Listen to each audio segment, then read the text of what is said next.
my mouth and the meditations of our hearts be always acceptable unto you, O Lord, our strength and our Redeemer.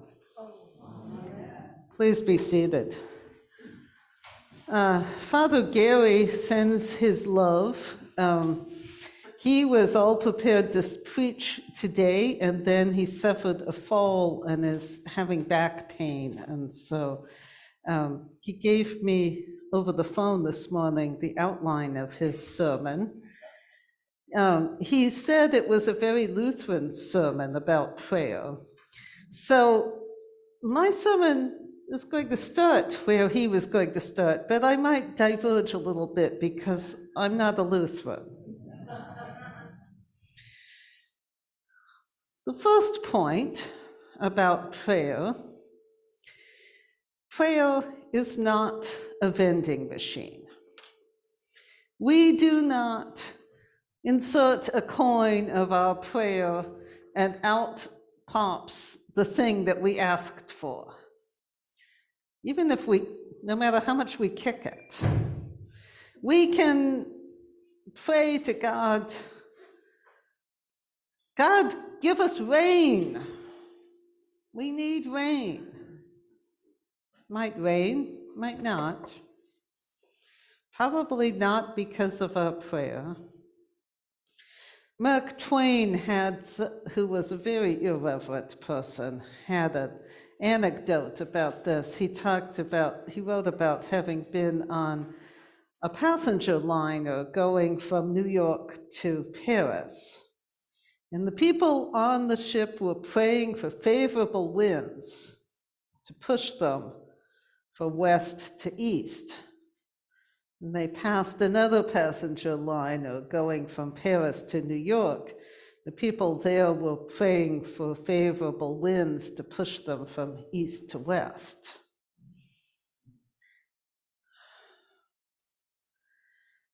Prayer is not like depositing a coin in a vending machine.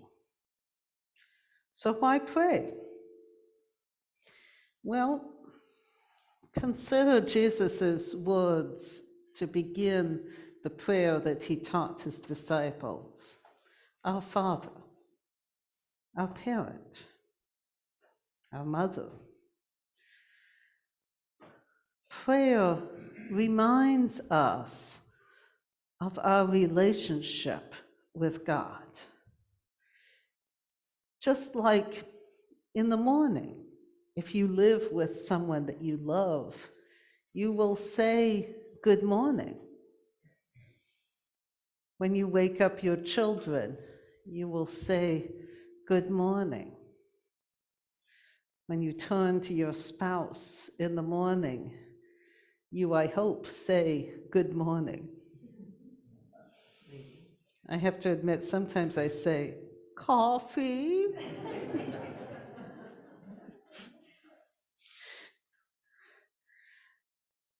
We say in the morning, our Father who art in heaven, or Father, hallowed be your name, in the simple words of Luke's Gospel. Reminding us of our dependence and our loving relationship with the infinite God, the Creator. It's an interesting exercise sometimes to do your own paraphrase of the Lord's Prayer. You know the words that we say every Sunday, but I wonder, have you ever tried translating it into your own words?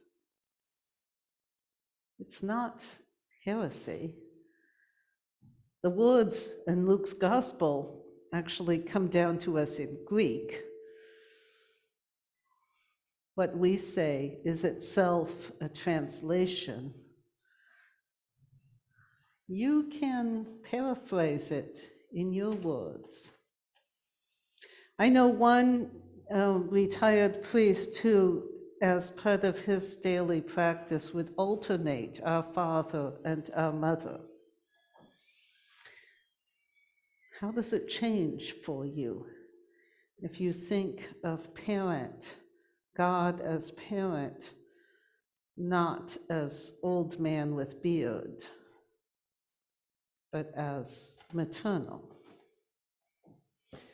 How does it change for you if you really think about what does it mean to you to say in heaven? We're addressing the infinite creator of the infinite universe. Our words are inadequate, whatever words we use. What does that, how would you put that in your words? Hallowed be your name. God, help me never take your name in vain or take you for granted. Help me remember when I address you that I am entering sacred time and space and addressing the infinite creator of the universe. May I keep your name sacred. Your kingdom come. Some modern translations substitute reign for kingdom so that we get out of the idea that somehow what we're talking about is King Arthur and his knights. May your will be done on earth. May each person on this earth ask for guidance, obey your will.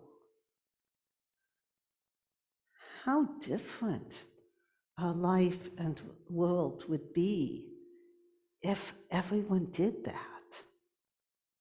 Doesn't matter if you're praying in English or in Spanish or in French or in Swahili. Imagine the difference if each morning, each person addressed God, the infinite creator, by whatever name they have for that God, and asked, what is your will for me today? Give me the strength to follow your will and not my own desires. Because I trust you to give me what I need. Give us this day our daily bread. I'm not telling you that I want filet mignon for dinner. I'm trusting you to give me the food that I need. Give me those things that are necessary for life, because I acknowledge that I am dependent on you and your world for everything that I put in my mouth, not having the power myself to make the wheat grow, and make the trees produce fruit. I'm dependent on you, God. And forgive us our sins. There is a strain of heresy in Christianity that says that once you accept Jesus, you don't sin anymore. Yeah, you laugh, because we all know that's not true. And believing that we somehow are sinless or can be sinless, what that causes us to do is to project our sins onto others. Jesus says, accept that we are fallible and human, and always, each day in some way, falls short of what we could potentially be and do. And we acknowledge our dependence on God's forgiveness. Because God does forgive us, just as if our child makes a mistake, we forgive them. So God, forgive me my sins today, as I forgive others. Jesus comes into our lives and into the world to stop the cycle of retribution, to tell us that our honor does not depend on getting even with someone who has wronged us, because that just results in a cycle of wronging, of violence, of retribution. Jesus says, no, forgive others. Elsewhere in the gospel, the disciples ask Jesus how often they should forgive their brother. Should they forgive 7 times? And Jesus says, no, not 7 times, but 70 times 7. Just as we acknowledge that we are fallible, imperfect, we accept others as fallible, imperfect. Forgiveness might not come easily. Sometimes it might be the work of a lifetime to forgive someone. Forgiveness also doesn't mean, oh, come and hit me again.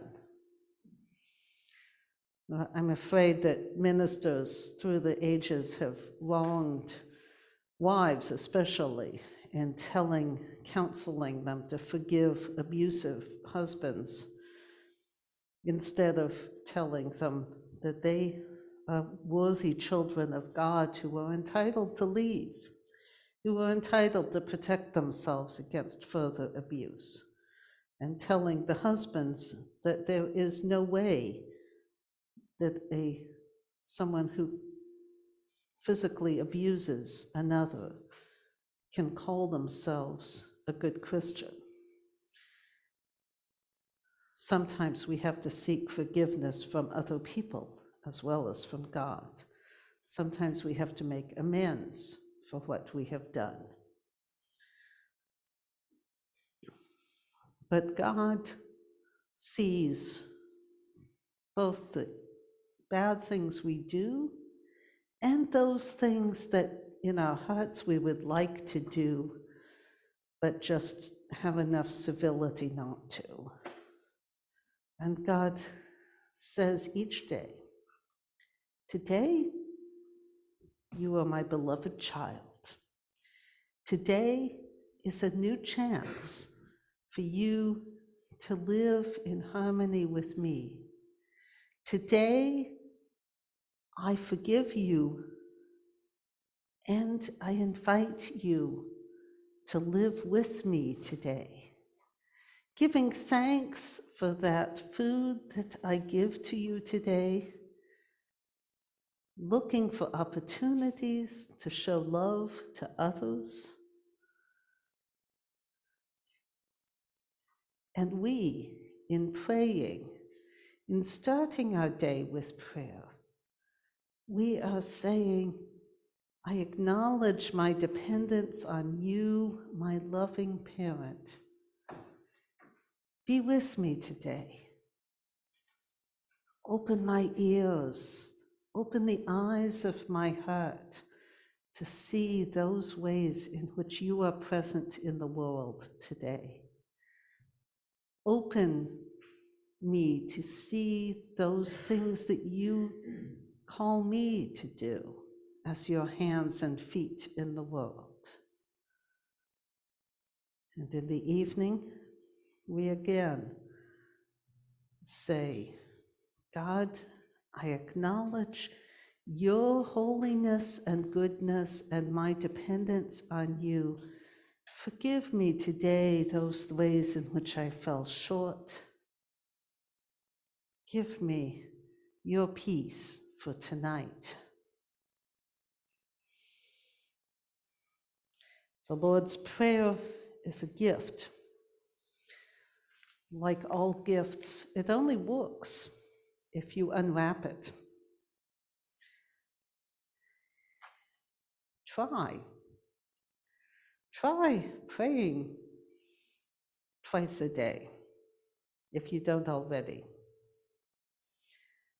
See what difference it makes, because this is a gift given to us as beloved children of God by our brother, Jesus Christ.